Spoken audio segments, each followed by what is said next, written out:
நாட்டில் ஊழலை வேரறுக்கும் போராட்டத்தில் போலீஸ், குடிநுழைவு, சுங்கத்துறை உள்ளிட்ட எந்தவொரு அரசு நிறுவனமும் தமது கண்காணிப்பில் இருந்து தப்ப முடியாது என மாமன்னர் கடும் எச்சரிக்கை விடுத்துள்ளார்.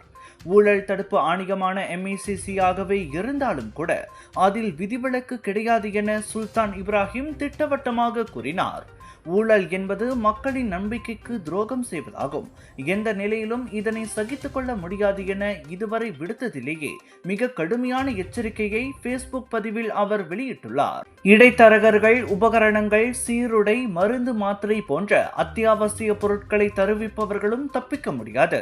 அனைவருமே கண்காணிப்பு வளையத்தில் உள்ளதாக சுல்தான் இப்ராஹிம் கூறினார். நான் எதையும் அறியவில்லை என்று மட்டும் நினைக்க வேண்டாம், எனக்கென்று தனியாக உளவாளிகள் உள்ளனர் என மாமன்னர் நினைவுறுத்தினார்.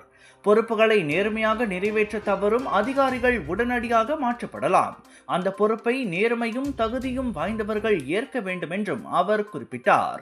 ஊழல் மற்றும் கடத்தல் நடவடிக்கைகளை முறியடிப்பதில் அக்கறை காட்டாத அமலாக்க அதிகாரிகள் ஒதுங்கிக் கொண்டு மற்றவர்களுக்கு வழிவிட வேண்டும் என பிரதமர் டத்தோஸ்ரீ அன்வார் இப்ராஹிம் எச்சரித்த சில நாட்களில் மாமன்னரின் அறிக்கை வந்துள்ளது. Colors of India பிரம்மாண்டத்தின் உச்சக்கட்டம் சவுதர்ன் இன்டர்நேஷனல் இந்தியன் எக்ஸ்போ தாசி சென்ட்ரல் ஸ்கூடாய் ஜோஹர் பாருவில் 13 பிப்ரவரி தொடங்கி 22 பிப்ரவரி வரை உங்கள் வீட்டுக்கு தேவையான அனைத்து விதமான பொருட்கள், ஆடை ஆபரணங்கள், அலங்கார பொருட்கள், பூஜை மேடைகள், உணவு திருவிழா என களை கட்ட போகுது. குடும்பத்தோட வாங்க, மகிழ்ச்சியா போவீங்க. 80% விழுக்காடும் காத்துக்கிட்டு இருக்கு.